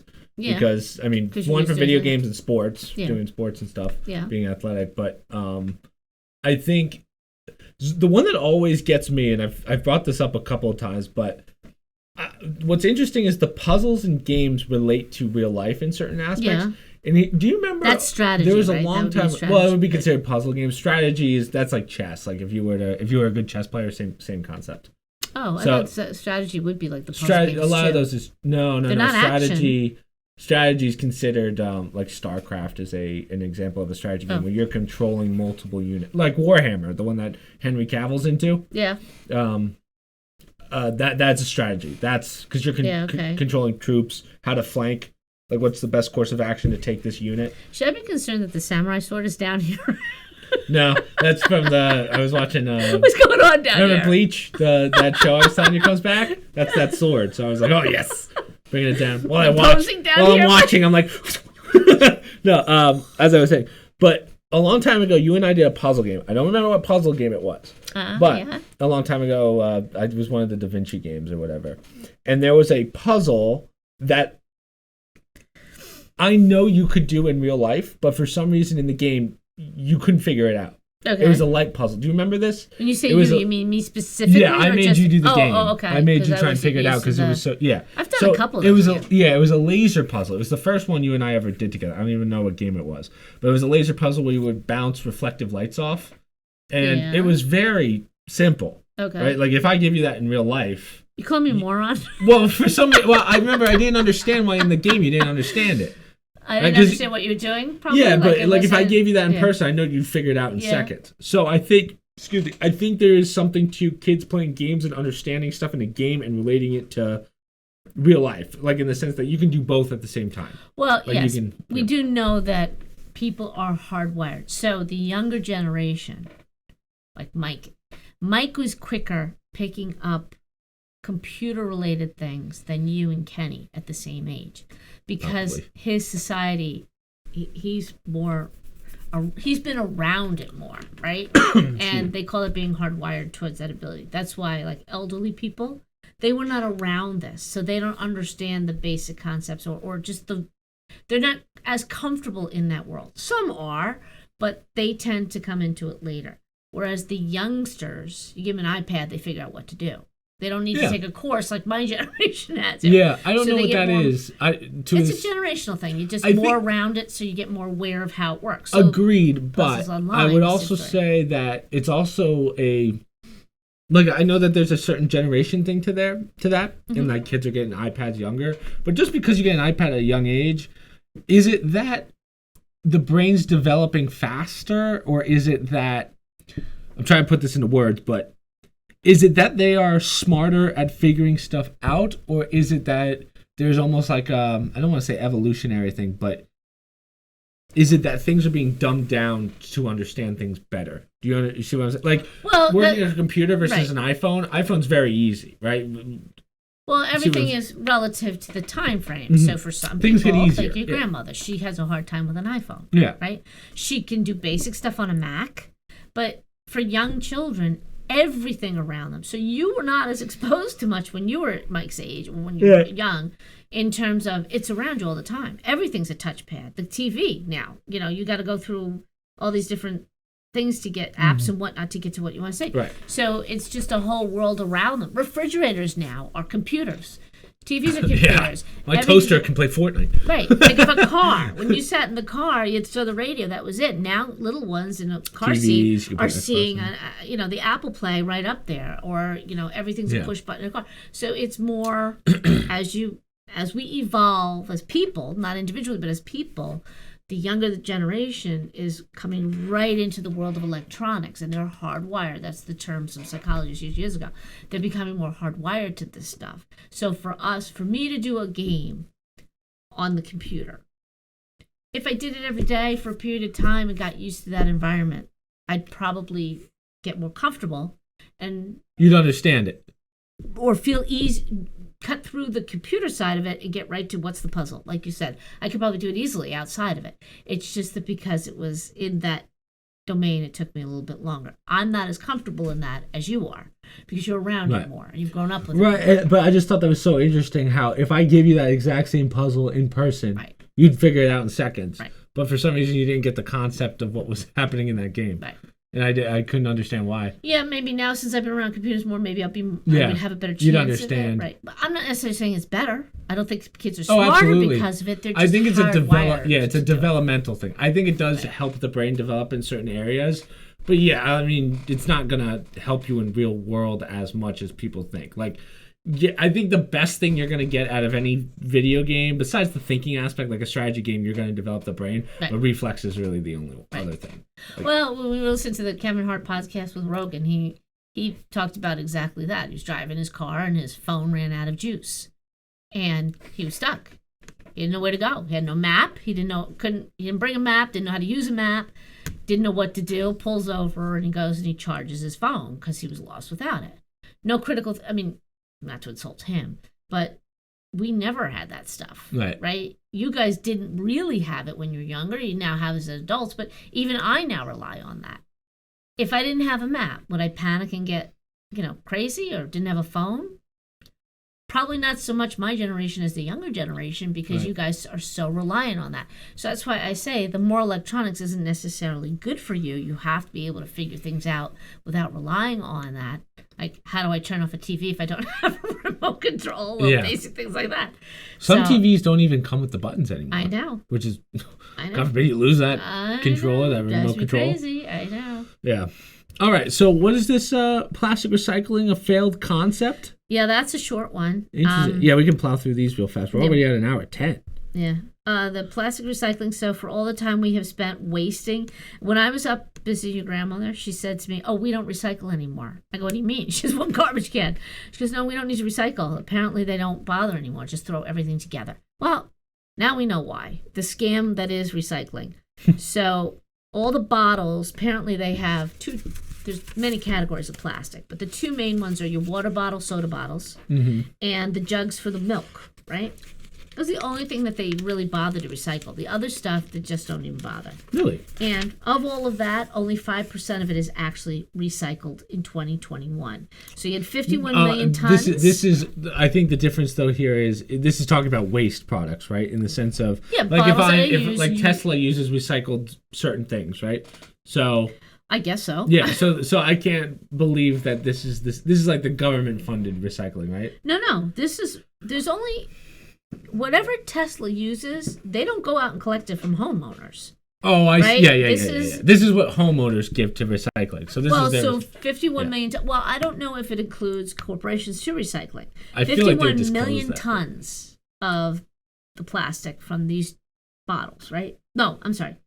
51 million tons of plastic was collected. Of that, only 2.4 million was recycled, which is roughly 5% of the plastic in 2021. So, as I said, you have the two main types. Why is this happening? Makes sense. There are too many, large quantities are too difficult to collect. Yeah. There is just that much plastic out there. Mixed plastic is less efficient. So, if ever gets all the plastic, like we throw all our plastic into one container. Yeah. We don't break it out by category, thank goodness. Somebody has to split that up, and that's very inefficient. Recycling process is harmful to the environment and for workers. Who would have thought that, huh? Yeah. I'm looking at this video that someone put together, and they're talking about the... There's even toxicity risks, because when you mix all these different things together, people throw in paint plastics with water planes, so you don't want to be using those. And recycling is very expensive. What they're going to try and do is fill and revert. They're going to try and push fill and reuse instead. Like those cans that Jason Momoa pushes, right? The recycled tins, the aluminum box. So 85. So I'm looking. I have to go by this video, and it's a little slow. But 85%. What is it? So 85% ends up in landfills. 9% is burned. Is that it? Hold on. Give me more percent. Is that the? You didn't give me the full. They didn't give me the rest. Yeah, the article didn't break down everything. Oh, okay, there we go. So 5 to 6% plastic is made. Only between 5 and 6% of plastics made in the U.S. is recycled. I see. So it's saying that 9% is burned. Yes. And then 85% is just put in landfills. I see. Yeah. So yeah. So in other words, we don't even use it. We used to give it to China. I don't know what China did with it. Supposedly they were recycling it. Who knows? It probably were. But it's too expensive for us to do. Yeah. So China stopped taking it a few years ago. Do you remember? I could be making this up, but I remember a couple years ago. I mean like a decade ago. They were talking about launching into space with just like a giant cannon. Do you remember that? It wouldn't surprise me. Let's start wrecking the It's infinite. So can you wreck something that's infinite? I don't know. You know how much I think junk the fear you is want. coming down. Yeah. At some point, that junk is going to start falling down. Going to get into our orbit. Hey, like how are you gonna? Well, no, right? Because once you go orbit, it goes on forever because there's no air friction. Well, I don't know. You got a lot of meteors that crash through and asteroids every once in a while that break through. And yeah, I wonder if we know how asteroids move. Oh, they do. Like, Something- but I mean, like, what something causes motivates this? them. Yeah, what causes the start of a meteor to go?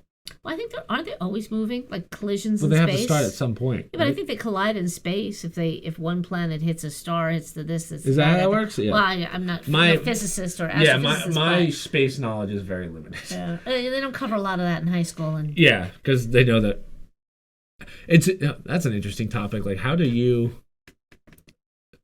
I have to have Neil deGrasse Tyson on. yeah, bring him on. Yeah, there's no point even me guessing. Every now and then, somebody will throw out there's a dangerous meteor that's that's what I mean. But it's like, what's it? from Earth. Yeah, I don't know what that means. It could hit us in California unless we swing left by 2 degrees. Yeah.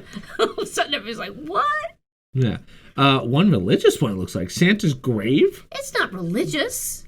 It's a fact. Grave of Father Christmas discovered under ancient church in Turkey after St. Nicholas's death more than 1,600 years ago. Yes. I think you have to give people a little bit of a Catholic faith history on Santa here. It's not really. Well, as we know, Santa Claus is based on Saint Nicholas, who was the saint of. He was a patron saint who helped the poor. He used to leave coins in people's shoes. Yep. And he also helped a lot of the poor and who else? I forget the group. But he was a known individual. It wasn't like, some of these questionable was someone that nobody really, we have a complete record of. So they even know his birth date and they know where he was buried. But what they think happened, he passed away December 6, 343 AD. And he was burned at this church in this coastal town of Demre. They think what happened was there was a very large earthquake. Oh. And when the earthquake happened, the Mediterranean Sea flooded up and this church went under. And then later years, I don't know if Earth came out, they built another church on top of it. Okay? Oh. So they were doing, archaeologists were doing work with the machines, right? The sonogram machines trying to find anything underneath the church. And they identified a tomb under there, right? So having done that, they started digging. And it was in Turkey, and it was 5 feet beneath the marble slab, which makes up the church floor. Okay? They thought it shifted during an earthquake, remained undiscovered. So the tiling of the floor of the first church on which St. Nicholas walks has been unearthed. So they think underneath there's a grave and is more magnificent, more special than the ones in the other church. So he was buried in the middle. There were some other priests buried around him. Well, that's cool. Yeah. I always like how they're buried. Like, which is the one in St. Patrick's Cathedral in New York City? Those are the Cardinals. Cardinals, St. that's what it is. The Cardinals. It's cool. If you've never been there, even if you're not religious, you should go look at it. It's actually, that cathedral is really cool. We went on a field trip in 8th grade. Yeah. And they took us downstairs, and I just remembered the tombs. And were you with me for that? Yeah. Yeah, do you remember that? The young girl from Italy was late. So because she was so apologetic, she says, I'm going to take you down into the tombs because you kids have been so nice. Oh. So she wound up, because they don't always do that. That might be a special thing. So she took us down underneath the main altar where they have the changing room, as you recall. Yeah. The room where JFK I just remember. prayed. Yeah, I just remember it was all stone. It was beautiful in there. The one thing, whether you're a Catholic faith or whatever, they put some care into those churches and cathedrals, especially cathedrals. Yeah, I mean, people are into the architecture of this, and in the city. I don't know if I go there now, but anyhow, so his name, Saint Nicholas, the Dutch took the version of Sinterklaas, Klaas, when they came to America, which then morphed into Santa Claus. And then I think it was like in the 30s or 40s. Santa Claus was drawn by the New York Post, which was the artist there, I think his name is Nast. He drew an elf in a red suit, and that became Santa Claus, the image that's commercialized and everybody knows. But it's based on this particular saint who gave to the poor. And there's even some pictures of it, which is kind of cool, of the underground crypts and meaning of it. So I just like that story as we're about to move into November and the holiday season. We still have holidays, Thanksgiving. I'm still waiting for that Butterball sponsorship. We already ruined Thanksgiving with the price of turkeys going up. That was last month. I was hoping, I did a social media post on it. I was hoping Butterball would reach out to me, but it's fine. ShopRite is doing the turkey. Oh, they are? Turkey ham. All right. Other than that, there was really no video game news, but the one thing that a lot of people wanted me to talk about was, as you know, as I told you, the new Call of Duty came out. Big deal. Yeah. And a lot of the big streamers are saying that they're not going to play it because of what's called skill-based matchmaking, SBMM. We've talked about this before. Keeps me up at night. Yeah. We've talked about this before, but basically it's like a skill thing. So essentially they want to match you with players that are about your skill level. Mm-hmm. And a lot of the big streamers that have gotten big over the last couple of years are the guys that abused that system so that they would play people that were not good at the game. Oh, right. Right. We've talked about this. Now, here's my thing. I like skill-based there's pros and cons, right, with everything. Right. The pros to skill-based matchmaking is, I mean, with anything, if you want to get better, you're not going to get better by playing people that are crappier than you. You're going to play, even in sports, you're going to get better by playing with people better than you or at the same level as you, right? So that's why I'm okay with skill-based matchmaking when it works. Now, the problem is there's lots of ways, as we said, that you can get around that skill-based matchmaking. And Call of Duty's figured out that people could do this, so now they're locking it down. Now, here's the thing. A lot of the streamers that said that they weren't going to play are playing anyway. Yeah. So, again, it's one of those things where all video games are going to go to this skill-based matchmaking. Now, here's the downside of it. Because we have skill-based matchmaking, there's no point in competitive playing anymore. So that's when you have certain ranks, so like bronze, silver, gold, and that rank would determine who you play with. You'd play with other golds or someone higher. But because we have skill-based matchmaking, there's no point, right? Companies aren't going to make a whole competitive Well, why thing is for that it. true? So if I match somebody... Now, if it's a wide range of match, that's not right. But if somebody is on the edge of going from level 1 to level 2... Yeah, so you would be in the same skill-based matchmaking. Yeah. Why don't you move him up to 2 when he gets to a certain level? Yeah, and he'd play with 2s, and if he does well against the 2s, he moves up to 2. Right, yeah. So why is that bad that in competitive, the 2s play against the 2s? It's not about... agreed. And it's the same thing, but it's based on, like, you have a bronze, silver, gold... Right. The argument is why make a ranking system when we just have skill-based matchmaking anyway? So you're always going to be playing against people. Well, because you don't want a level gold playing a level right, and that's why you have the skill-based matchmaking or whatever. And that's why you have skill-based matchmaking. Oh, see what I'm saying? See, I didn't look at it that way. I looked at it like you get a team together of one level, and you play some other team. Yeah, So. You're right, but you're thinking of it as like ranked if like 10 people were. When we say ranked, it's something that everyone can play. So it's all solo. Oh, I didn't know that. So it's like a ranked game mode, which is climb to the top. Every game now used to have that, but because we have skill-based matchmaking, there's no point, right? Yeah, because, that's true. Because now you're always playing competitive technically. Right, you're double. But you don't have a gold, silver, or platinum next to your name. Okay. So that's why the argument is against skill-based matchmaking, because people don't know exactly where they are. They like having a gold, silver, platinum next to their name so that they know where they are. what level they are. You're not told you're skill-based matchmaking. Oh, I didn't know that. I thought you're skill-based matchmaking. No one tells you. But can't you tell by the people you play with, or no? Well, if I'm you can kind of tell, like in certain games. Like Warzone, for instance, which I play a lot. If you're getting 8 kills in a game, you're probably in the right skill-based matchmaking. Right. If you're getting more than that, you're clearly not in your right skill-based matchmaking. And that's where a lot of those big streamers get caught. When they're getting 40, 50 kills in a Warzone game, which is unheard of. Okay. And then they go, oh, I'm the best. When in reality, they're clearly doing something to abuse the skill-based matchmaking, because there's no way you're ever getting that. Is that on a one-time basis, or are they tracking people that always have, like, the same people get the 40 every time? Exactly. Okay, they've never done a good job about it. Call of Duty's never done a good job. Right. So with where's that? I don't know, but it's like 9:18. Okay. It's not really time, so I don't know if he's. I don't know what you're doing. Come here, Bobo. He's gonna be. Where are you? Oh, there's you. Dad comes. What was I saying? There he is. So, perfect. Go ahead. Where's your daddy? Go find daddy. As I was saying, so the last game, so with Warzone, they never wanted to disclose that there was skill-based matchmaking, even though we all knew. Right. And the reason that they didn't do that was because they didn't want to have to deal with the balancing of what's the difference between a person that has 9 kills average and then 8 kills. Vague area. So they didn't want to deal with that. But now that they've disclosed in the new game that there's skill-based matchmaking, they have to come up with a system. Yeah. And now that system is in place and they're working on it,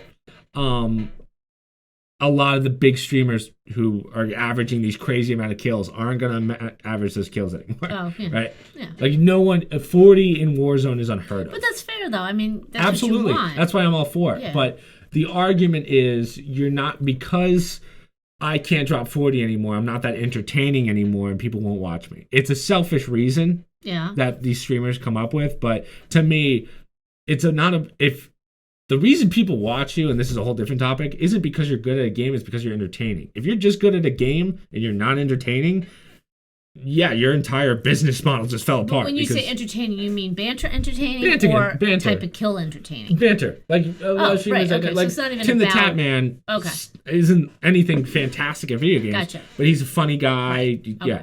Okay. And he'll do fine no matter what. But if you're like, no offense to this person, but there's a kid named Aiden who very good at Call of Duty. Change the names to protect the innocent. No, that's what he goes by, Aiden. That's his username. Okay. All right.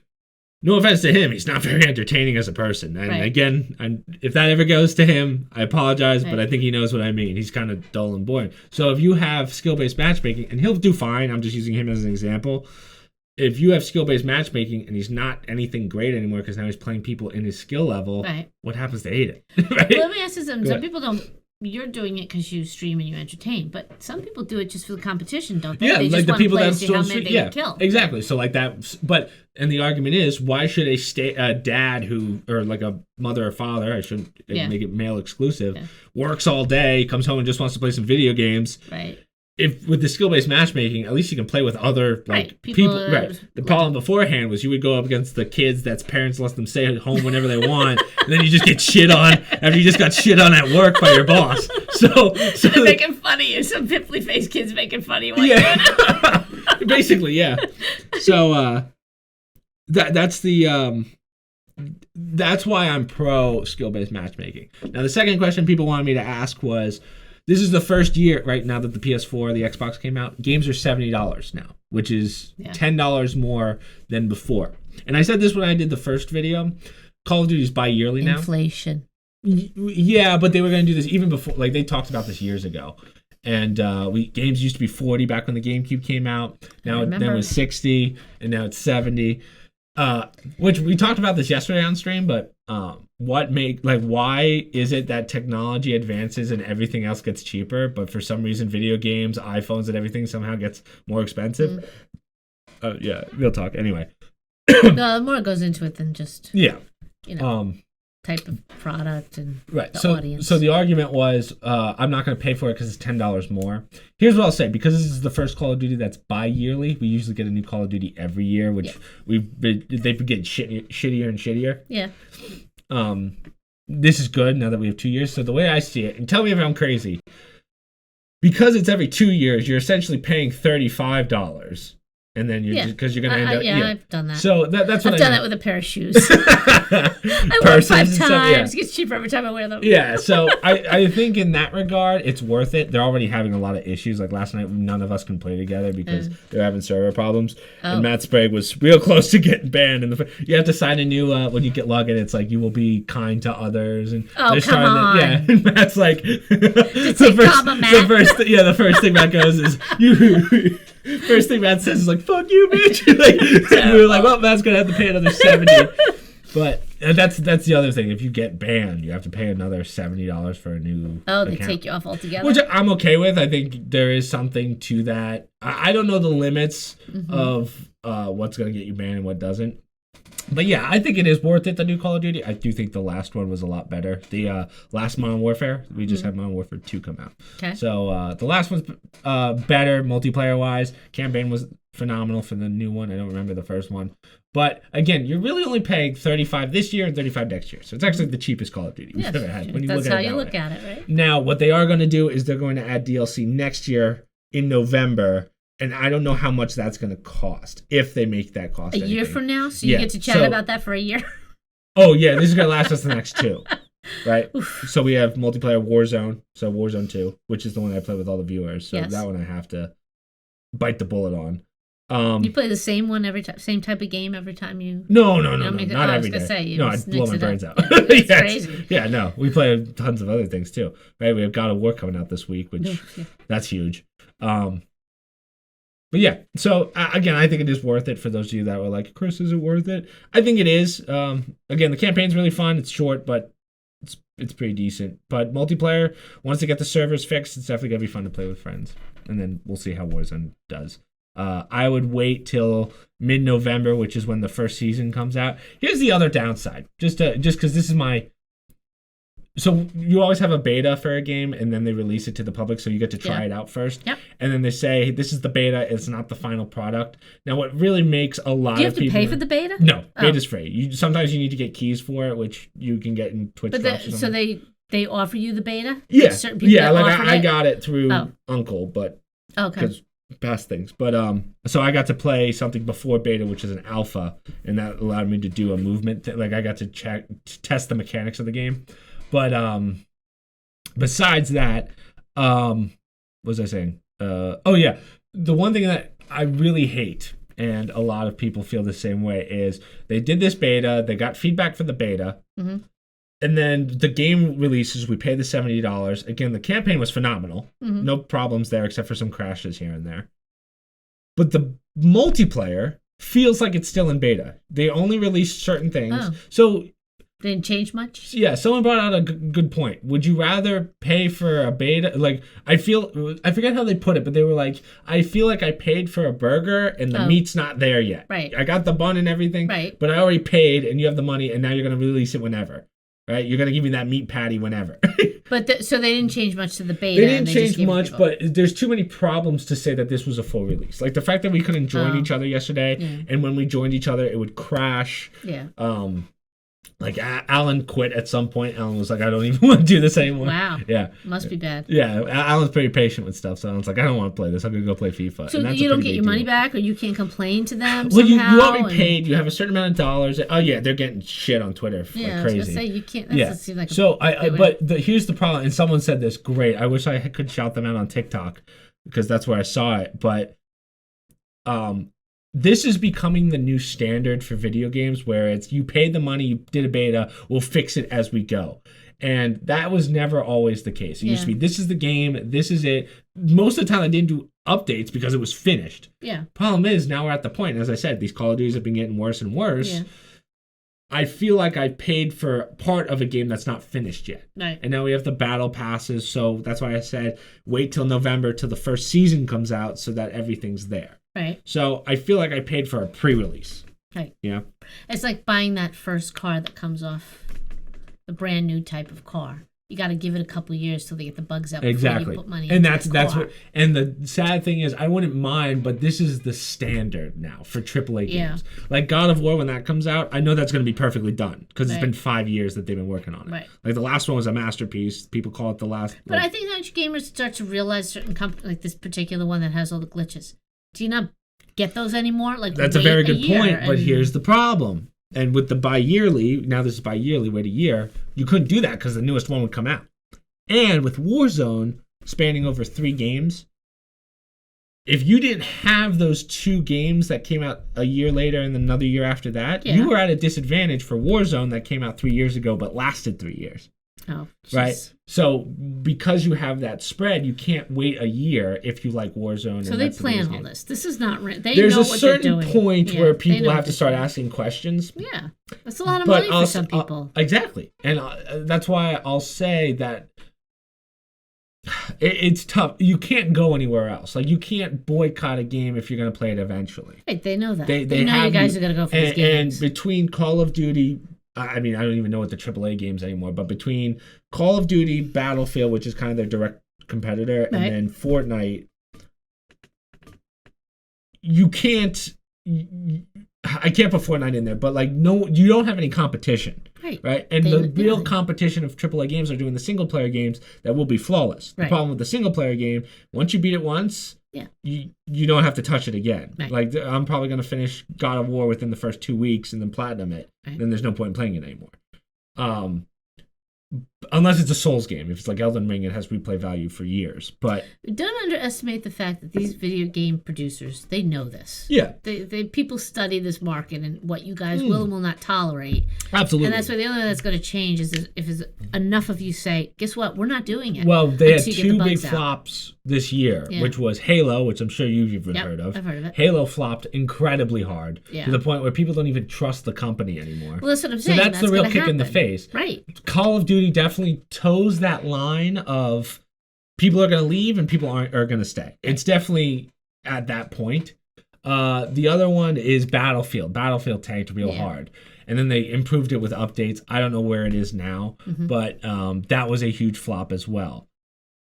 The other downside is because these are monopolies and they have so much money, they can afford a flop or two couple years in a row before people start to catch on. And then they can work on something. Like they're working on multiple projects each time. Right. But they do spend a lot of money on these games. They and do. If they roll them out after the beta and they're not very good, you're going to lose the Allens of the world. They're not going to want to do them. It's not that they're not good, it's that they're not ready. Right. They're not ready. So when you release something that's not ready, and then you have a lot of issues with investors who want to have it pushed out. And that is a factor, don't get me wrong. I don't blame the developers completely. But there is going to be a point where the gaming community is going to sit down and say, hey, certain things have to be changed or we have to make that, or something's going to happen. Yeah. Problem is, I don't know where that line has to be crossed for gamers to make that decision. Because Call of Duty's done some pretty sketchy things in the past. Yeah. And we've all still bought it anyway. I'll tell you, there will be a price point. Oh, Maybe yeah, it's not price $75. Maybe people will pay more. But especially in this economy and going forward, there are people that cannot afford $75 Absolutely. when they got to pay their rent or whatever. There will be a price point where and the market will dictate it because supply demand. And if few of you guys get frustrated and few of you buy this game or do the subscription, eventually they're going to start to see a trend of we're losing, and get the feedback of, these games aren't ready. So you guys take the hit instead of passing. Basically, you guys are funding their repair. Is basically what it is. Because absolutely. They instead of holding it, which would cost them money, they're rolling it out as is, fixing it as it goes, which I'm guessing is cheaper for them. It's probably cheaper, and they make so much. You know what they make money on though? What they make the most money on, these big companies, isn't the game itself. It's actually the microtransactions inside. Right. So that's how. Alan, again, we basically can Alan. I gotta send to that clip, but I give Fortnite a lot of shit, but Fortnite kind of changed the whole gaming industry and how it worked because what Fortnite did, and we've talked about this, Fortnite's free to play. It's always been free to play. Right. And then they added a battle pass for $20, and then you can get skins, microtransactions, but you can enjoy the game for years on end, completely free. Right. You don't have to pay a single dime. But now the big companies, and at this point, Epic Games wasn't as big as it is. Yeah. The big companies like Call of Duty said, "Hey, we can charge $50 for a game, right, or $70 for a game. Add the battle pass to it, and then more money for skins that aren't in that battle pass." Cha-ching! I mean, I know people that have put thousands of dollars into Call of Duty, Alan. and that's FIFA for Alan.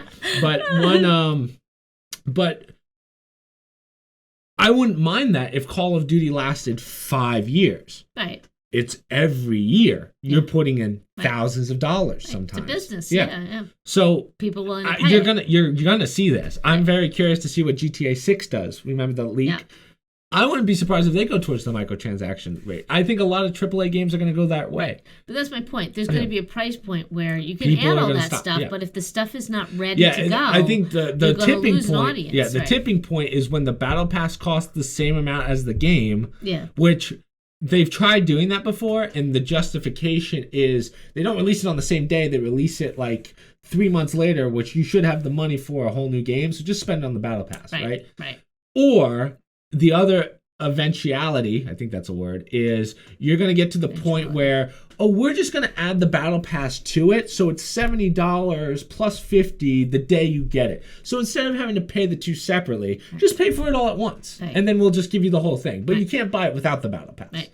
And I think we will get. That's going to be the tipping point, Right. and I think we're going to see that. And can years. People afford that? And I don't think they won't. can. And that's when you're going to see right. one of the AAA companies is going to take a big leap and do that, and it's going to kill them. And then all the other companies are going to go, "Oh shit! Well, we can't do that." But that's going to be the tipping point that you're talking about. And I guarantee that they're going to fly too close to the sun. They're going to think people keep paying, and I'm sure people will want to. But they not necessarily can. So I think the way they figure that out, though, so there's different versions of games. So what I mean is, like, here's a great example for God of War, $70. Yeah. But there's like the premium version and the like gold version or whatever. I'm just making those up. But it comes with like a 1-to-1 scale of the hammer used. Like there's stuff that you get. Yeah. And those could be 100, 150. But if you look at those, and then I'm sure they look at who's buying that. Yeah. And that's what they base it off of.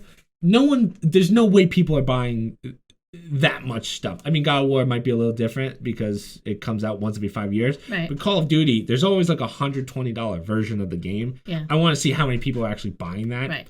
But essentially, that's what I just said. That has the bundle in it of having the Battle Pass, which is you pay like an extra $20 for, so you end up paying $90. Right.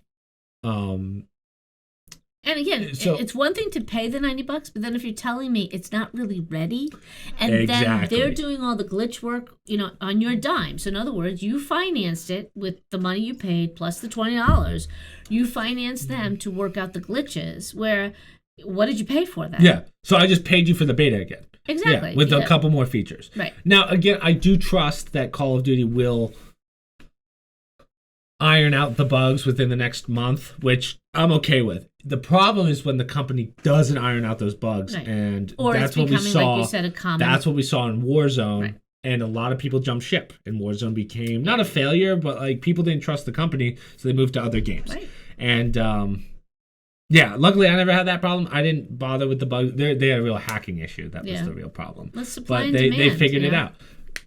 Companies won't do anything until there's massive pushback, and one thing that the gaming community does really well is push back when we have to, and makes me proud to be part of the gaming community. Well, I mean that's why people, when they want their voice to be heard, you'd be surprised. Look at PayPal when they changed their policy. Oh yeah, and everybody walked, and the next day, and they reinstated it. Believe it or not, yesterday. Quietly. They did it quietly. Well, trust me, I'm seeing on all the local sites people saying, "Did you see PayPal? They put it back." They're getting, PayPal. PayPal's on thin ice with a lot of people right now. Yeah, but that's why I'm saying, these companies, if you push back, that's all you have is your dollar. And if the gaming community really wants to send a clear message that we're tired of getting these betas and having us finance the repairs, you better hold it. That's a really good way of putting that. Yeah, you hold it and then release it when the thing is bug-free or relatively bug-free. Yeah. Like Call of Duty is made to be playing with friends, and if I can't play with my friends, solo in Call of Duty is boring as hell. Well, think of the iPhone 10s and whatnot when they had all those software updates, right? People stopped buying them. And this was like $1,000 phone. Like, why? I might as well wait till the 11 comes out if I got to do all these patches to the 10. Mm-hmm. So you can't even find a 10 anymore. Remember the X1 X, whatever it was. But every now and then, people complain more about the patches than they do about the phone, because then they wind up doing these software updates, and now all of a sudden you can't use certain things. I still can't on my Mac, although they just did an upgrade. I couldn't do contacts. Anytime I went to add a contact on my Mac after I did a software update. But anyhow, we'll try it now that they did the next release. Now the big update, whatever. The Yosemite 10. No, they're past that. Yosemite was like back when I was in high school. Yeah, I don't use Apple as much anymore, except for this. I'm saying it's similar to this with the gaming. Get the glitches out before you put. Yeah, I'm tired of buying an unfinished product, and I think a lot of gamers feel that way. And I think again, the argument is that or why people put up with it is because there's so many other games out there. Yeah, the market's so huge. Where like if Call of Duty messes up once a year, it's like, okay, whatever. Yeah. But yeah, that's really all I had to say about it. Do I think it's worth getting? Yes, I would. You might want to wait a little bit if you're on the fence. That's all I want to say. So other than that, really, especially if it's glitches. Yeah. Other than that, I think that's it. I don't have anything else. You don't have anything else? No, just happy Halloween. Yeah, this comes out on Halloween, so if you're going out, stay safe. Only things I have to promote. I put out, so today's Saturday for us, so I put out the bonus video today, and then I put zombies yesterday. Tomorrow was a speed run. Wednesday was the first part of Call of Duty. Monday was the podcast with Kenny. And then we give extra candy to not socially acceptable costumes. Yeah. So if you're in the area. Yeah, so happy Halloween, guys. Social media down below, promo codes down below, stream links down below, Discord down below for questions. Don't eat the multicolored candy. Yes, yeah, don't do that. Yeah. Don't touch the multicolored candy. Discord down below for those of you that want to add stuff. I know no one posted anything this week because, again, it's Halloween, and I'm sure a lot of you guys are doing stuff. So, yeah, hopefully we'll have more next week. And don't come dressed as Kanye to our house. Yeah. All right. Again, social media down below, promo codes down below, Discord down below, and other stream links down below. And I will see you guys on Monday at 6 p.m. Eastern Standard. So, yeah. Good job, Mom.